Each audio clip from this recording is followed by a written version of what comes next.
Begitu kita dikubur udah mati, ditanya malaikat, siapa Tuhanmu, siapa Rasulmu, gitu. Gak ada kerjaan, gak ada kerjaan. Orang-orang mati ditanya-tanya, yang hidup aja ditanya belum tentu bisa jawab. Yang hidup aja ditanya belum tentu bisa jawab.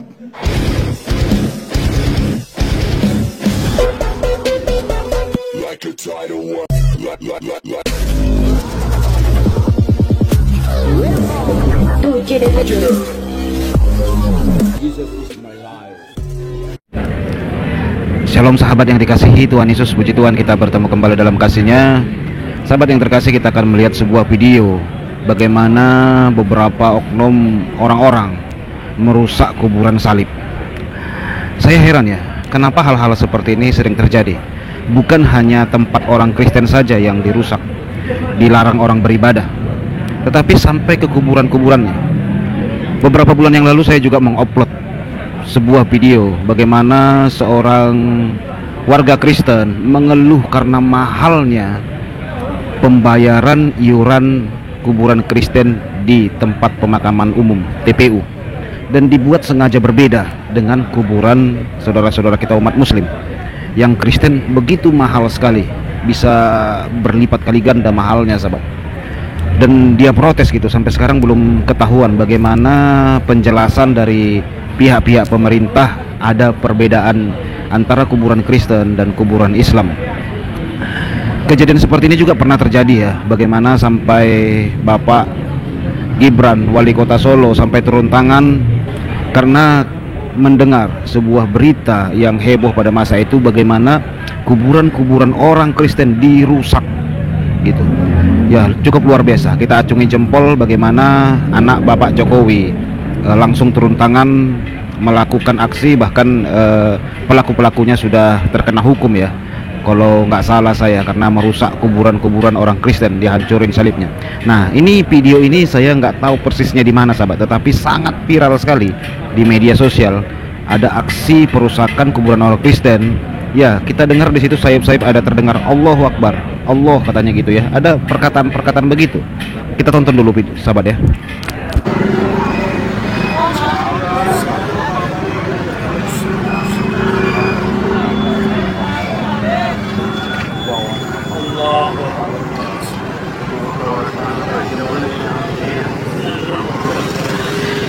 Kenapa ini letaknya sih?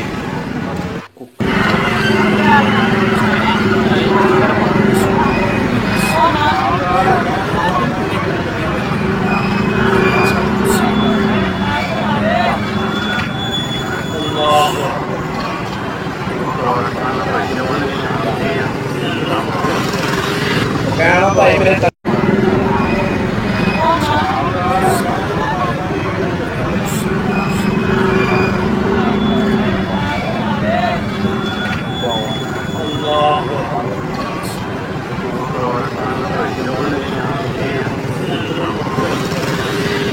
Kenapa ini letaknya sih?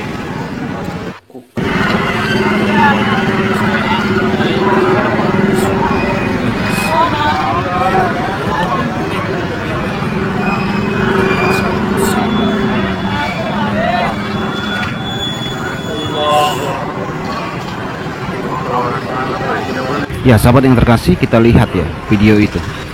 Ketika saya melihat video itu, ada beberapa pertanyaan di dalam kepala saya. Pertama, apakah itu sedang renovasi kuburan gitu? Biasanya kan memang kalau renovasi kuburan itu simbol-simbol Kristen atau simbol-simbol agama itu memang dirusak sahabat, untuk diperbaiki jauh lebih baik.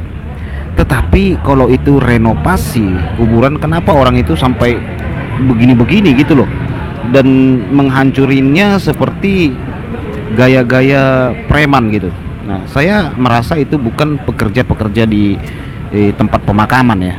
Nah, karena tidak pernah saya melihat ada orang yang mau renovasi kuburan, terus ketika dia rusak kuburan lama, terus seperti kemenangan, seperti bahagia, kegirangan gitu, angkat-angkat salib. Belum pernah sahabat. Nah, yang kedua, pemikiran saya, apakah pemilik makam ini mungkin adalah orang-orang yang tidak membayar iurannya sehingga dirusak. Saya rasa tidak masuk akal ya, karena itu urusan dengan pemerintah setempat.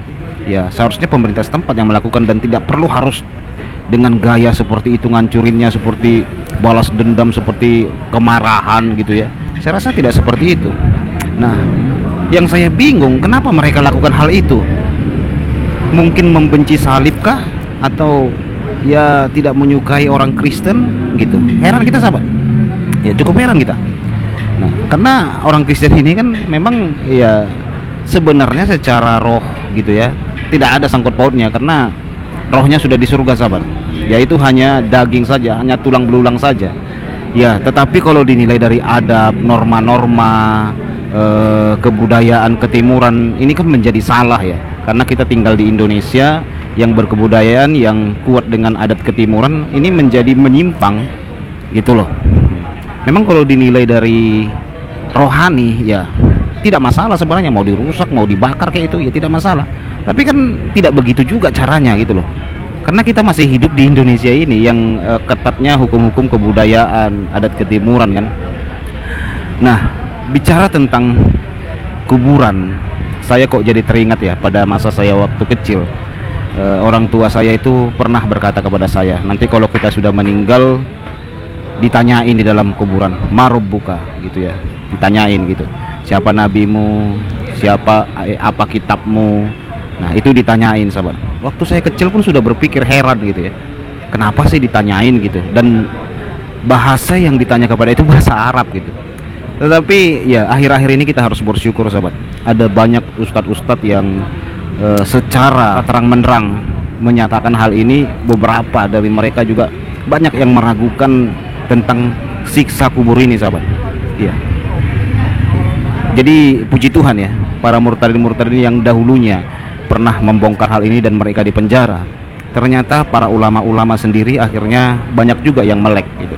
Termasuk dulu Pak MKC pernah bercerita tentang kitab kuning kan. Nah, Pak Buya Sakru pun akhirnya menyingkapkan itu tentang kitab kuning. Tetapi kapan-kapan lah saya upload videonya sahabat. Tapi kita dengarkan dulu Bapak Kihai ini ya. Dia menjelaskan tentang siksa kubur itu menurut pendapat dia. Katanya di kuburan. Begitu kata di kubur udah mati, ditanya malaikat, siapa Tuhanmu, siapa Rasulmu, gitu. Gak ada kerjaan.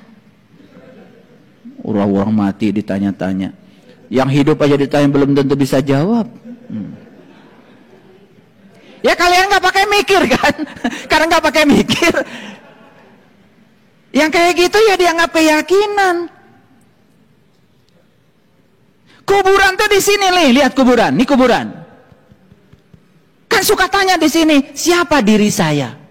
Dari mana saya asal? Kemana saya harus kembali? Apa tugas saya di sini? Pertanyaan tentang diri itu pertanyaan tentang Tuhan. Makanya harus kita kenali dua, satu Allah, dua Rasulnya. Siapa yang bertanya? Jiwamu. Makanya syahadatkan asyhadu alla ilaha illallah wa asyhadu anna muhammadar. Siapa yang bersyahadat? Jiwa. Pada siapa? Pada Allah dan Rasulnya. Maka malaikatnya dua, munkar, nakir. Tanya tuh guru agama yang ngajarin munkar, nakir di sekolah, kenapa dikubur dua-duaan malaikat? Emangnya kalau satu ketakutan gitu malaikat? Karena saya pernah tanya dulu di pesantren sama guru saya, itu malaikat nggak ada kerjaan pengen berdua-duaan di kuburan, saya bilang. Alhamdulillah saya diusir dari pesantren. Ya modelnya begitu, kalau nanya-nanya kritis sedikit pasti diusir, kalau nggak bisa menjawab pasti marah. Itu model guru di kita begitu, kalau ditanya nggak bisa jawab pasti marah, dengan otoritasnya usir.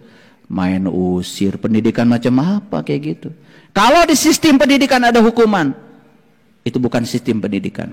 Ya puji Tuhan sahabat ya, kita sudah mendengar bagaimana menurut pendapat saudara mengenai siksa kubur di kepercayaan saudara kita sebelah.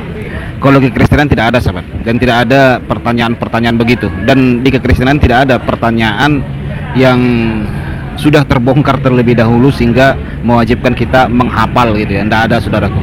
Atau pertanyaan-pertanyaan bahasa asing, tidak ada sahabat. Jadi bersyukurlah kita menjadi Kristen sahabat ya. Puji Tuhan. Tuhan Yesus memberkati. Shalom bagi kita semua. Haleluya.